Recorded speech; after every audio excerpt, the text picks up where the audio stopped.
Well, welcome everyone. I've been looking forward to this panel. We're going to be discussing basically the cutting edge of the foreign policy challenges we face in the region today.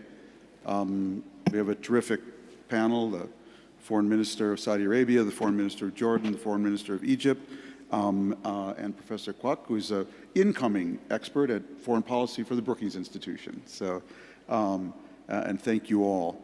You know, I thought I'd just begin with, for the three questions, the same question for our three foreign ministers, which is, especially following up on Secretary Blinken, to get some kind of stable resolution of the crisis in Gaza, what do the Arab states need to be doing? What does the United States need to be doing? What do the Israelis need to be doing? What do the Palestinians need to be doing? Because it's going to take some kind of concerted effort between all four to get us to some kind of stable new place. And Foreign Minister Farhan, would you lead us off as our host? Well, thank you, Tom. I think the first thing we need is a ceasefire, obviously. We need to end the suffering of the people of Gaza in order to be able to focus on what comes next. There is now a discussion of potentially reaching a ceasefire through the hostage negotiations. That would be very, very positive, and of course we support the release of all hostages, but it's absolutely necessary that any ceasefire be permanent, not temporary. And on that basis we can start then working on what comes next. And obviously without a real political pathway, not just for Gaza but for Palestine as a whole, it will be very difficult for Arab countries to discuss how we are going to govern Gaza, especially in the context of the immense destruction that has already befallen there. I was talking yesterday, and the United Nations is saying it is going to take 30 years to rebuild Gaza, 15 years potentially just to remove the rubble. And that's just the physical infrastructure. Never mind the tremendous trauma that has now befallen the civilians of Gaza. That is also impacting the civilians of the West Bank, and that's why we can't just think about Gaza. We need to think of the situation in its whole context. We have now a population in Gaza, but also in the rest of Palestine, that has been traumatized, that has seen a tremendous suffering and conflict. And in order for us to be able to talk about a sustainable pathway to stability, to security, including for Israel, we're going to have to talk about a Palestinian situation where the Palestinians have hope. And the only way that hope is legitimate is through self-determination, through a credible pathway to a Palestinian state. So that's how we see the situation, and that's, I think, the basis for our engagement. And that's how we think we need to go forward. Let me just follow up one question, because Secretary Blinken put it out there, that he's here partly to try to finalize the U.S.-Saudi security pact. It has many dimensions to it, both economic and security. How close are we to that? What are the issues that need to be resolved now? I think on the bilateral agreements between the Kingdom and the US, we are very, very close. Most of the work has already been done. We have the broad outlines of what we think needs to happen on the Palestinian front. Obviously, from our perspective, and we've coordinated this closely with the Palestinians, it needs to be truly a pathway to a Palestinian state. That's the language. I mean, a pathway to a Palestinian state. Credible, irreversible. Gotcha. That is the only way it's going to work. And how that's defined, how that looks, is, I think, the details we need to figure out. Great. Foreign Minister Safadi, again, what do you think the Arab states need to do, Israel, U.S., to get us to that ceasefire that the Foreign Minister has talked about? Thank you, Tom. I would echo what my friend has just said. I mean, we've got the urgent, the immediate, and we've got the longer term. The urgent, the immediate, is to stop the aggression on Gaza, to stop the killing, to stop the destruction of the whole community, 0.3 million people who've been bombed out of any kind of semblance of life, and then to move forward on a path that will ensure that none of us in the region will have to live the horrors, not just of the killing of Israeli civilians on October 7, but also the killing of 34,000 Palestinians since October 7. I think that is the priority. Obviously, we have the humanitarian catastrophe, which we have to face. That catastrophe is deepening. Children are dying from hunger and starvation. But going forward, I think we need to have that transformative move, Tom. We cannot go back to the modus operandi pre-October 7, where everybody's paying lip service to the longer solution and nobody's doing anything that is realistic, that is impactful to stop all the measures that are undermining the two-state solution and therefore denying the peoples of the region, Israelis, Palestinians, all of us, the right to live in peace and security.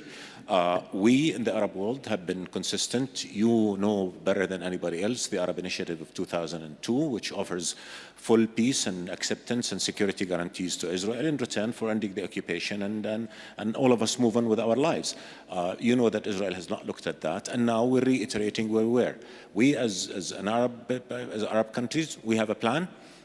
We know what we want. We want peace on the basis of the two-state solution. We have a plan on how to get there. I think what's missing is what Israel needs to do and what the international community needs to do. What Israel needs to do is to come out clear and say that it commits to that just and lasting peace, and to go over fallacies, get over fallacies that it can parachute over the Palestinian issue to have regional peace. The challenge that we have is that we don't have a partner in Israel now. You have the most radical government in the history of Israel, run by a prime minister who's driven by an ideology that does not believe in the two-state solution. And let's remember, this is not something new. Remember, after Rabin signed the Oslo talks, the current prime minister of Israel was out there with demonstrators accusing the late Rabin of betraying Zionism, which to his constituents is betraying Israel.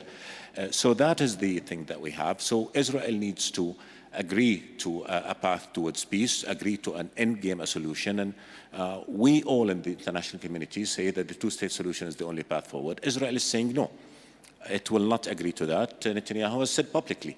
And that brings me to the international community, which if all of the international community agrees that the only way to ensure peace, security for Palestinians, Israelis is the two-state solution, then what are we going to do about the party that blocks the realization of that solution, which, to be honest, is the Israeli government at this point? Do we allow Netanyahu to do the future of the region to more conflict and war and destruction? Or do we do what it takes to force peace, recognize a Palestinian state, and work with us? And we're more than willing on a plan that will ensure the fulfillment of Palestinian rights and will also ensure the security for Israel.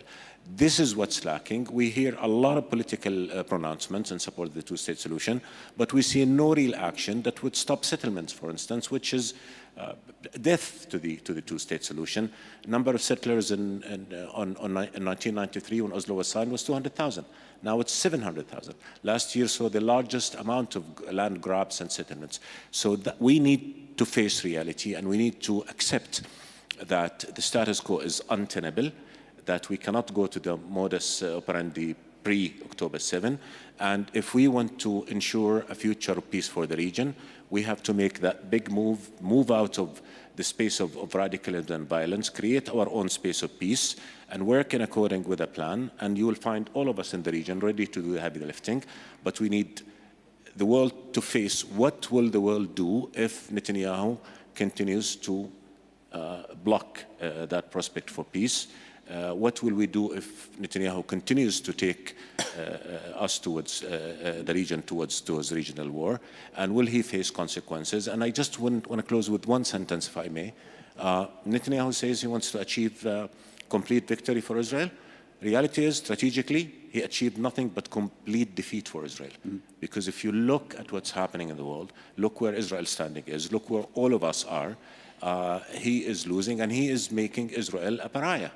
And how is that good for the future of the Israelis and the Palestinians and the whole region? Quick follow-up, which is there are actually two parties who are dead set against the Palestinian state. One is called Hamas, and the other is called the Israeli government. What should happen with Hamas? What do we do with Hamas? Look, again, I think what we're facing is too dangerous for us to mince our words. So we have to be very, very unequivocal about it.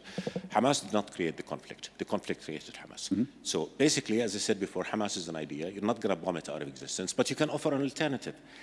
Offer peace, offer Palestinians the promise of a normal life as the rest of the world, sovereignty, independence, and then that will tell Hamas, or what Hamas advocates, is no longer relevant, it's no longer needed. And even on the hostages, and let me just be unequivocal, we all support the release of hostages, we all support the ongoing discussions and negotiations to get the hostages out. But the only time hostages were released was when there was a truce. So give an alternative, give Palestinian people hope, give them a future, and the raison d'etre for what Hamas advocates would no longer be there. And that applies to other elements in the region as well. So, and I have to bring Rafah because the narrative coming out from Israel now is that if you release the hostages, we will not attack Rafah.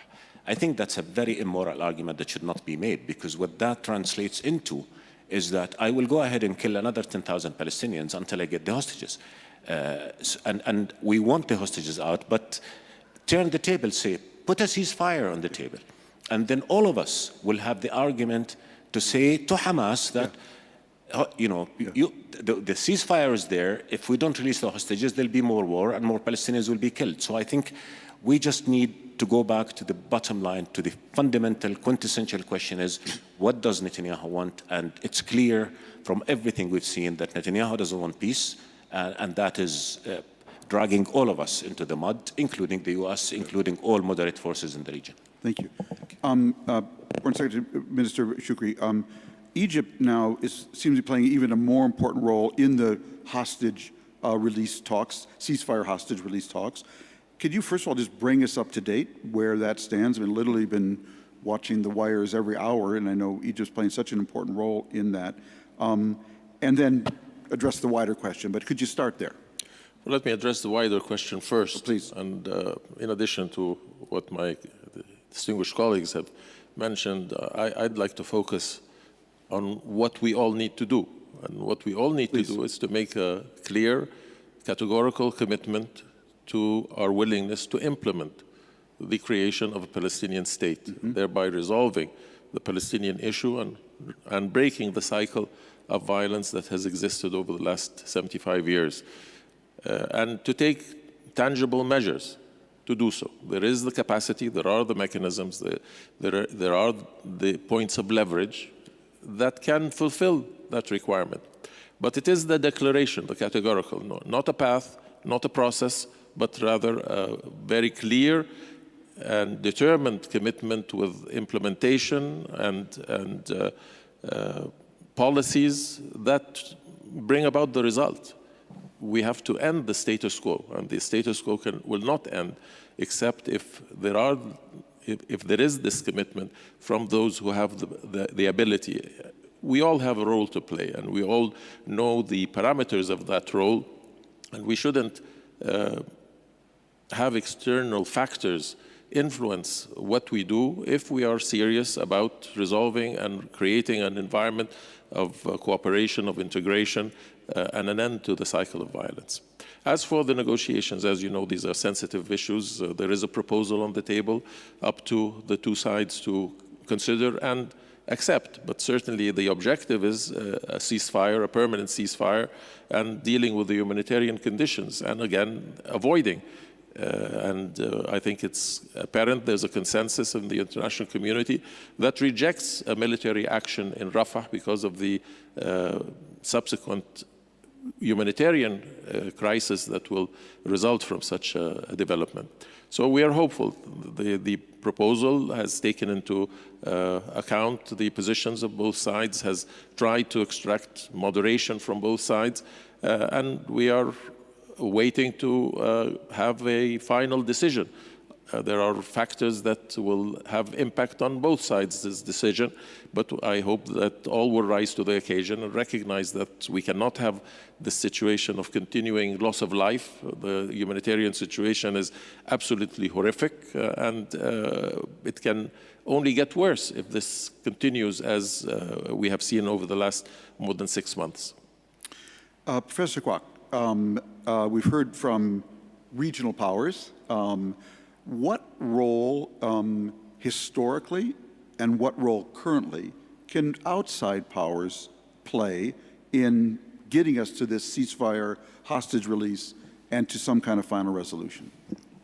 Thank you very much, Tom. I'd also like to take the opportunity to thank the Kingdom of Saudi Arabia as well as the World Economic Forum for the invitation to be here today and to participate in this panel. I come with a great deal of humility as someone from outside the region, understanding, of course, that it is a very complex region with a long history. So that said, you asked about the role of external powers, and I think the main contenders that come to mind are certainly the United States and China. Historically, the US has played a deep role in the Middle East, starting with the Camp David Accords in 1979. And of course, under the various US administrations, we've had the 1991 Madrid Conference under the H.W. Bush administration, which paved the way for Israeli-Palestinian negotiations. And of course, the Oslo Accords, followed by the JCPOA, which of course, the Trump administration quickly repudiated and then came up with the Abraham Accords. So there is a deep and long abiding history of US diplomatic engagement with the Middle East. In terms of China's engagement, that has been largely focused on economic engagement. So China is the largest trading partner of many countries in the region, including Saudi Arabia. It is not the largest foreign direct investor, that's the United States, but its investments in the region are far more diverse and focused on a wider area of issues. China has been thought of as an economic power, but a lot of that changed. Suddenly the world stood up and took notice when China struck or helped to facilitate the Saudi Arabia-Iran deal in 2023. And some have argued that US diplomatic clout has diminished as a result of that, at least vis-a-vis China. Be that as it may, US clout in the region, I think, remains unrivaled. It's the single most important security player in the region. And I think it's quite clear, I think, what the United States can do, very simply to stop hostilities in the short term at least, and that is to stop giving Israel unconditional support, which in turn gives the Israeli leadership very little incentive to heed US calls for restraint. And more specifically, the US should stop providing unconditional military support for Israel, which has taken place despite mounting civilian fatalities, despite the large-scale confiscation of land on the West Bank, and despite the bombing of Iran's consulate in Syria. All this clearly militates against reaching a solution. As for China, China has not condemned the Hamas attack. It has not condemned Hamas, but it's nonetheless put forward a 5-point position paper. This was in November last year. This called for the implementation of a comprehensive ceasefire, the protection of civilians, humanitarian assistance, and for the UN Security Council to encourage countries with an influence on parties in the conflict to jointly play a constructive role in de-escalating the crisis. And China politically has endorsed a two-state solution. Yet I would say that beyond leveraging the crisis to showcase what many see as American hypocrisy, China hasn't quite stepped up to the plate to play a larger diplomatic role in resolving the current crisis. And I think it's notable, as several analysts in Brookings have pointed out, that China, in its position paper, actually calls for the UNSC, the UN Security Council, or the UN, to take the lead on advancing each of the 5 points, and it has not repeated its offer that it made last spring to mediate between Israel and Palestine. That said, I think both the United States and China have very strong motivations to seek to both stop the ongoing fighting as well as to encourage a longer-term political settlement. I think what many in this part of the world might not realize is that the reputational hit that the US has suffered has actually extended has extended beyond this part of the world, even to my part of the world, Asia and Southeast Asia in particular. And so in a poll that was conducted this year, the United States for the very first time was not the choice of partner for countries in Southeast Asia if they had to choose between the United States and China. More of them would have chosen China? More of them chose China. So it was just a little bit of an edge, but nonetheless, it was the first time ever that China edged out the United States as the choice of partner should countries be forced to choose. And I think, beyond the reputational hit, the United States has declared the Indo-Pacific region as its strategic focus, area of priority. And what is going on in the Middle East, what is going on in Europe clearly distracts and militates against its ability to send or to offer up resources to the region. So I think it would be disadvantaged in any Chinese adventurism in Taiwan, for instance. So this conflict is not helping the United States at all, and it needs to resolve it in the short term, but also in the long term as well. But China too, as we heard from Secretary Blinken, has every interest in resolving this. Instability in the Middle East is not in China's interest, and it can only go so far in terms of pointing out double standards. Beyond a certain point, countries are going to say, you pointed out double standards, but what are you doing yourself to help resolve or manage the conflict? Thank you. Foreign Minister Farhan, for a resolution to happen and for the U.S.-Saudi deal to go ahead, Israel's got to be out of Gaza, and we have to have a stable ceasefire. I think one of the biggest questions out there is if Israel does get out, and this is to all three of the foreign ministers, what goes in? The PA clearly is not in a position today to take that place. Could there be an Arab peacekeeping force? Would your countries want to participate in it? I mean, the key question is under what parameters? Without clarity on those parameters, it's difficult to answer that question as a hypothetical.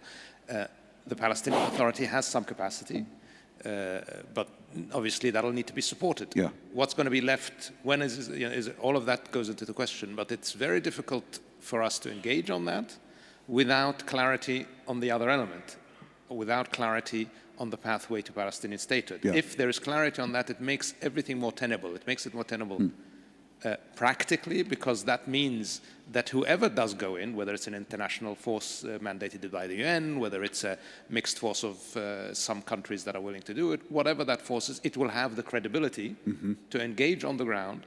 There will not be the credibility for those spoilers who will call it an occupying force or anything like that, because it will be a force coming to implement stability, security, safety for the Palestinian people while they are preparing to finally achieve that goal of self-determination. That's entirely different from some type of security arrangement that is temporary with an unclear political horizon. So that's why we need to have that discussion in tandem. And as we have that discussion, we will have more clarity of who could possibly go in. Foreign Minister Safadi. Thank you. Again, I think we're aligned on this. I mean, first of all, we don't know what kind of Gaza we'll be dealing with. What role will Israel play in Gaza? Is it going to cut Gaza in the middle and occupy half of it? Is it going to maintain Israeli forces there and continue with security operations against Palestinians there? And we've got to remember, Gaza is simply destroyed. Gaza has collapsed. So you're talking about a traumatized community. And whoever goes into Gaza cannot be seen as the enemy. Whoever goes into Gaza cannot be seen as going to clean Israel's mess. So basically, from the get-go, what we said is that any approach to Gaza must be part and parcel of a broader approach that will offer a once-and-for-all solution. Whoever goes to Gaza after the war ends, provided that Israel gives the space for whoever goes to succeed, they have to stand on three legs. A political horizon that is clear, massive humanitarian effort to address the catastrophe that's there, and massive reconstruction effort that, as Prince Faisal just said, based on the UN, will take almost 30 years. And when you come to political, you say /security. If the PNA and the PNA must go to Gaza, I mean, it's part and parcel of the occupied Palestinian territory. If the PNA goes to Gaza with the promise of an end game, a clear, irreversible path, a mechanism for implementation, then their message to the people would say, we're here to take you to a better future, and then everything else can be solved. But whoever goes there, if they are seen or perceived to be there to consolidate the misery that this war has created, then they'll be seen as the enemy. And I can speak for Jordan, but I think nobody would want to be part of that configuration and be seen as the enemy. So again, what we are putting on the table is a comprehensive approach that would address the West Bank, East Jerusalem, and Gaza as one entity, and start from the end game, which is recognizing a Palestinian state, and then walk back together with our partners mechanisms that would ensure that we create a reality that will give the Palestinians hope and give them their rights, and also give Israel confidence that it is going to be secure and it is accepted. So I know there's been a lot of focus on the day after of Gaza, but you cannot talk about the day after in Gaza outside a comprehensive approach that talks about the day after in the whole of the occupied Palestinian territories and the whole region. Foreign Minister Shu. Well, again, the matter is speculative, and there are many moving parts, and without definition of the parameters and what exactly will be the situation and the conditions that will arise when there's a ceasefire, when there's a possibility to address the comprehensive nature of the conflict. Let's not forget that this is the fifth conflict between Hamas and Israel. On every occasion, there were efforts to regain tranquility, to have some form of understanding, which held up for a very limited period of time until there was another incident of provocation or of retaliation, and we found ourselves repeating the same without learning from our previous lessons. This, of course, is much graver in its consequences, in its dimensions, but we cannot approach it from the same perspective of dealing solely and exclusively with the conditions of Gaza, especially since we don't know the contours of what the Israeli decision will be, whether it will engage on a more comprehensive, more durable, more consistent position as reflected in the consensus of the international community. When you engage... on the issue of course, we're willing to play our role fully for whatever it takes, but that role and what we will expend in terms of risks and rewards will be subject to the overall evaluation of the end result and whether it is consistent with our aims. Our aims is the establishment of a Palestinian state and the end of the conflict. So without the, as my colleagues have mentioned, without the overall comprehensive horizon, I think it's premature to discuss at this current stage, and without what I started with, which is the determination and the commitment and the declaration of the most impactful members of the international community of their willingness to not only from a rhetoric perspective say that they are in favor of a comprehensive solutions, but are willing to undertake the tangible measures to bring it about. As I mentioned, we have the mechanisms, but is there the political will to utilize it? Is there the political will to bring the leverage necessary on all sides? And all sides will have to show moderation, show responsibility, and be willing. But if it is addressed from the ideological, radical perspective, then I think we are only doomed to fail. Well, you know, Egypt's had a lot of, obviously, experience with Gaza and with Hamas. I want to ask you that question I asked Foreign Minister Safadi, which is, what does, though, happen to Hamas, okay? I mean, do they melt away? Do they join the PLO? Do they accept Oslo? I mean, that's not a small question here. It's a legitimate question, but I think Minister Safadi has answered it. The justification of Hamas has continued to be the resistance to the occupation. If you detract that, if you provide the implementation of a two-state solution, and there have been declarations by some of the leadership of Hamas that they would relinquish the armed struggle if there was a clear commitment to establish a Palestinian state. But certainly the struggle, the actions would necessarily desist from resistance, and let us not forget that resistance of a people towards an occupying power is a principle enshrined in the Charter of the United Nations. So as long as there is an occupation, there will always be a justification for resisting that occupation within international law and within the full respect of international humanitarian law. So this is an evolutionary process, but again, we have to put in place the conditions for which Hamas becomes a partner in the process, a participant in the creation of the Palestinian state, and within the context of the constituents, which are the Palestinians. They have to define what role will Hamas undertake.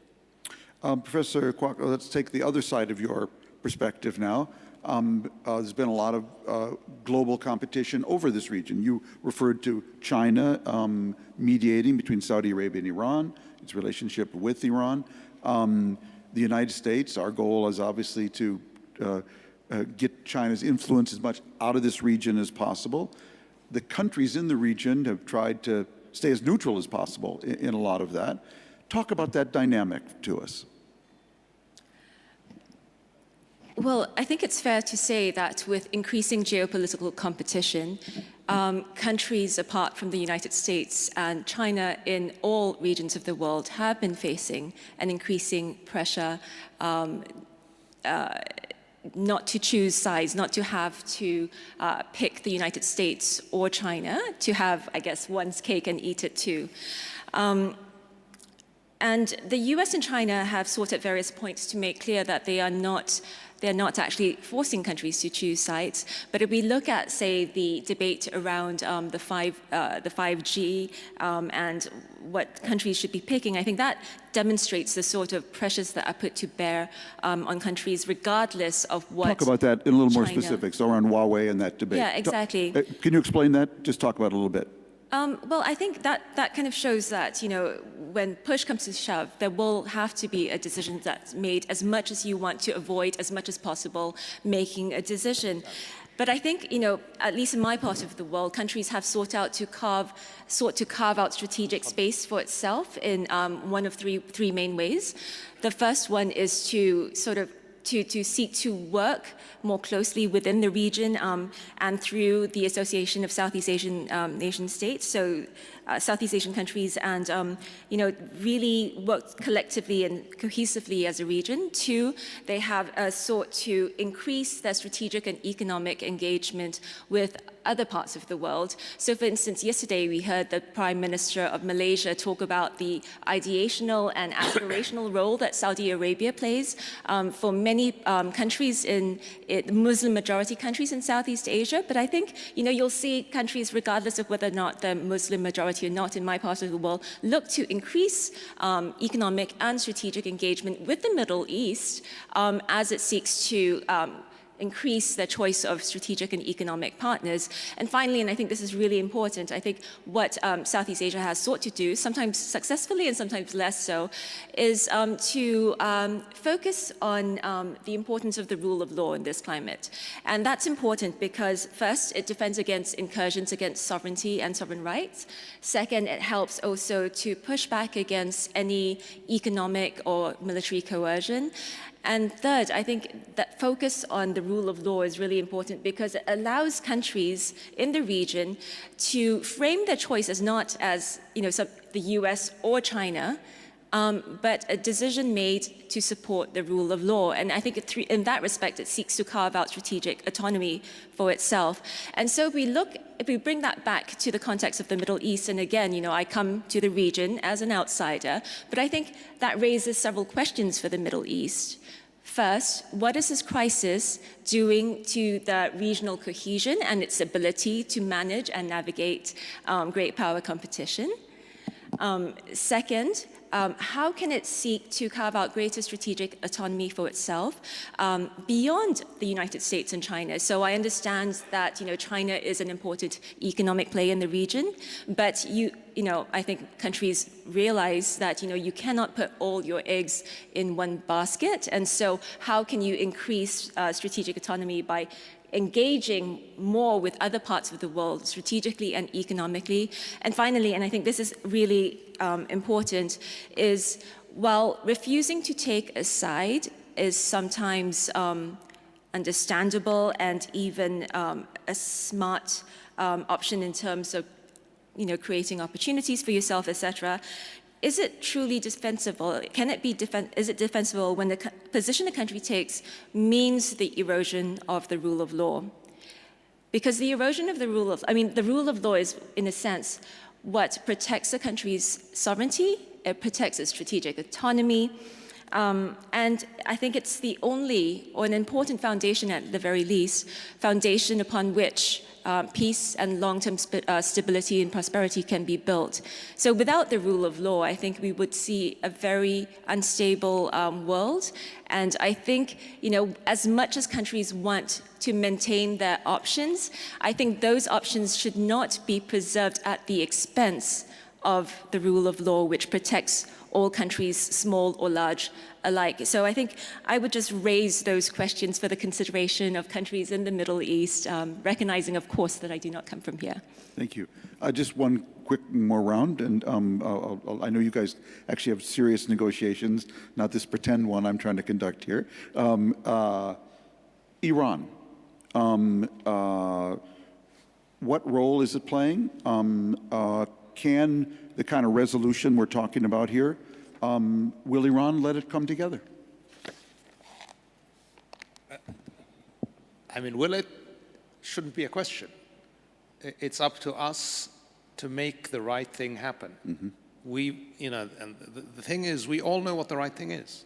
The right thing is the rights of the Palestinian people, the aspirations of the Palestinian people for self-determination should be fulfilled.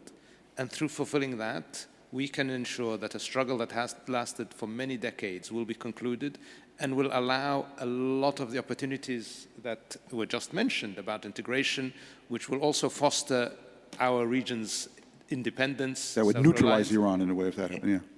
It would possibly neutralize Iran, but it will also offer opportunities for Iran. It will be then up to Iran and all other actors who don't believe in these things to make a choice, because the economic opportunities, the developmental opportunities that are presented by peace, by security, by cooperation are tremendous. And the question will be then, do you integrate yourself into that, or do you try to be a spoiler? And the thing is, if we are all focused on the right path, on the path of justice for the Palestinians, and in tandem with that, the path of cooperation and integration, it will insulate us from an attempt to disrupt the region. I think that choice is a very important choice to make, and I suspect that Iran and others will look at it very, very seriously, and they will have to make that choice. And I can only hope that they will join in such a pathway towards a much better, much more integrated region. I'll note that Iran has for many years championed the idea of regional interdependence and the region looking after its own security. So this is actually what this opportunity presents. Yeah. And then it will be up to them to either stand by the rhetoric they've occupied. If we say the Palestinian state is here, yes, which is one of the raison d'etre that they've used consistently, right, and the idea of regional cooperation is also here. So this is a situation where we can all prosper and move forward together. For Mr. Safadi, I want to, if you want to address that, but also a different question related, which is, it's clear that an effective, credible, non-corrupt, legitimate PA is a keystone for everything here. What kind of changes do we need in the PA to be able to play that role of filling the vacuum in Gaza? And what can all three of these countries do to help them, achieve that capability? If I may first, Tom, just Please. address the Iran issue. And I think we have too many conflicts in the region. None of us want more conflict. Obviously, none of us want a conflict with Iran. But in order for us to have good neighborly relations with Iran, there are some Iranian policies that have to do with our own security and intervention in our affairs that have to stop. And there are ongoing conversations with the Iranian to make sure that we get to that. The other side is the Iran-Israel kind of situation, and our position in Jordan has always been solve the Palestinian issue, and then anybody from outside will have no reason to interfere. If you give the Palestinians their state and their freedom, and they will be the first to tell Iran, stay out of our business, and Iran will then have no reason to interfere, and then we'll all be able to say, we don't want any more trouble in our region, we want peace and security. We lived the danger of an escalation not too long ago. We were in the crossfire in Jordan, and we made it unequivocally clear to both Iran and Israel that Jordan will not be a battleground for you, and that anybody who violates our security and endanger the livelihoods of our people, we will stand up to them to the extent that we can.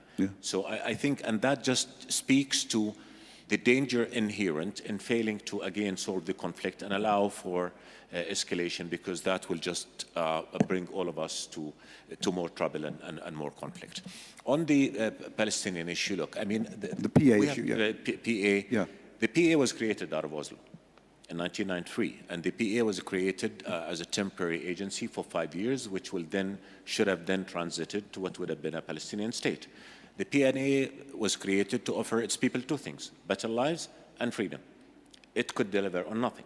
Now, obviously, it has to do a lot of its internal work as well, but the other flip of the coin is that Israel did not provide the conditions conducive for the PA to be able to move forward. So the loss of credibility by the PNA is also greatly due to the fact that Israel did not honor Oslo. On the contrary, it went on with creating hurdles to it being able to serve its people and serve the cause of peace. And just one example, Tom, I mean, both Sameh and I, Minister Shukri and I were in the room in February of last year when we started the Aqaba Sharm process, and we started the Aqaba Sharm process at the time with the hope of creating a pause of 6 months during which we'll have some confidence-building measures that would take us to engagement on political horizon. The Israelis in Aqaba, and then a month later in Sharm el-Sheikh, signed to a number of commitments, and the U.S. was in the room, and the Palestinians were there as well, and nothing was implemented. So now I think ultimately elections will have to be the answer that the Palestinians themselves they want to do, but in order to have elections, you have to have conditions conducive for elections. That's not there too. We have a new Palestinian government now, and we've been all of us engaging to see how we can help. And the new Palestinian government has asserted that it will be independent, transparent, that will ensure good governance system. And that must happen not just to convince the world, but to convince the Palestinians as well, and to be able to serve the Palestinians better. But if you bring the best government on earth, and you entrust it with running the affairs of the Palestinians on the West Bank now, in the current conditions where economy is suffocated, security operations into Palestinian cities and towns, settlement growth and settler terrorism, confiscation of land, no economic horizon, no political horizon, they're doomed to failure. So the challenge on all of us, and we're engaged in that conversation amongst ourselves, also with our partners in Europe and the United States, how do we enable the PA, and how do we enable an environment conducive for the success of the PA? Of course, when it comes to Gaza, it's a different beast. There are lots of other requirements that we touched upon that need to be there. But ultimately, everything's interconnected. We have to, again, go back to the drawing board. What is it that we want? We want a just and lasting and comprehensive peace. What is the path? I mean, what will achieve that peace? The two-state solution. Why are we not having the two-state solution? Because we have an Israeli government that says no to the two-state solution. We in the Arab world are offering, again, we have a goal, We're offering a plan. We're ready to engage with all our partners to make sure that we go to that end game, which will bring peace and security to Palestinian Israelis. But the one question that I would ask, and I'd like you to ask, is if we come up with the best plan ever, and all of us in the international community agree that this is the plan to go forward, and then Netanyahu and his government say no, what happens then? Will he face consequences? Because if he does not, he's going to continue with more of the same.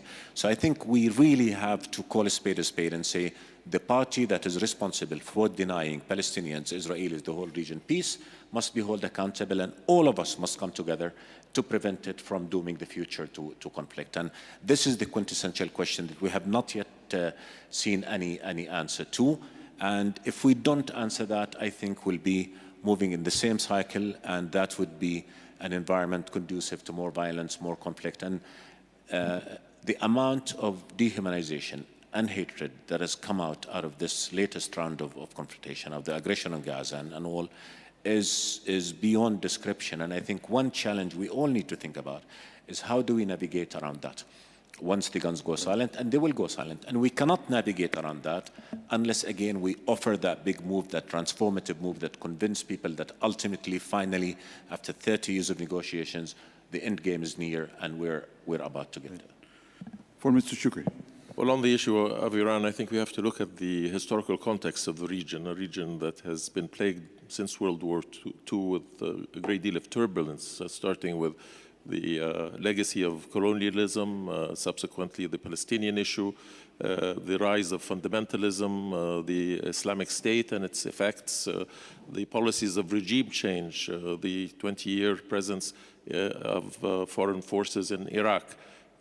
And all of this has been compounded by a sense of antagonism, revenge, hatred, and a cycle of violence. And all of this has an impact. And I think primarily the principles that were enshrined in the Charter of the United Nations, which we all advocate, but do not necessarily interpret into policies, and the polarization that has occurred more recently with Ukraine and the Russian-Western divide have all added to the complexities and compounded the difficulties, and thereby the application also of the rule-based order and applying it consistently and devoid of double standards is necessary to create the environment. If the environment exists where there are a solution to the conflicts, and with the Palestinian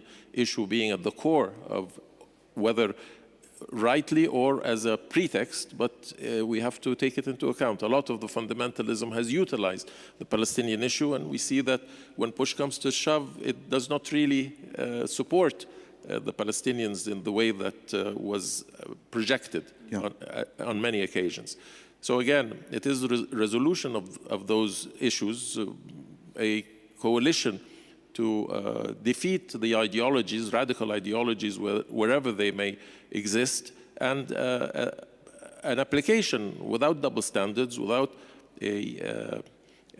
an effort to project you're either with us or against us, so that we can address the needs of our people, address within cooperation, while maintaining sovereignty and while maintaining our ability to move forward without the infringement and without the expansionism that has been, unfortunately, a constant during these last 40, 50 years. Professor Kwok, on the Iran question, it's sort of that mid-sized power. You talked about the states here staying neutral in the great power game. You talked about the great powers, coming into the region. Iran's right in the middle there. How do you see it? Its role in this?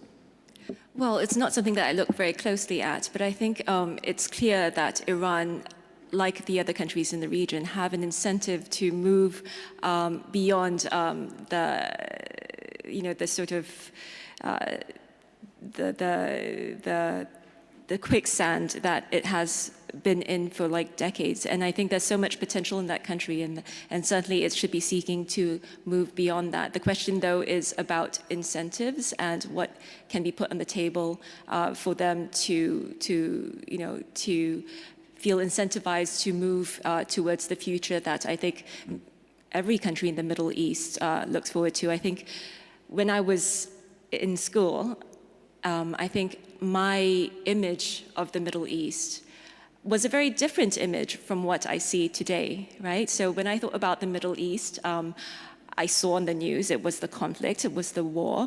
And in fact, my desire to study international relations for my master's was because I wanted to understand how countries could be in conflict for so many years without resolution. Surely it couldn't be that difficult.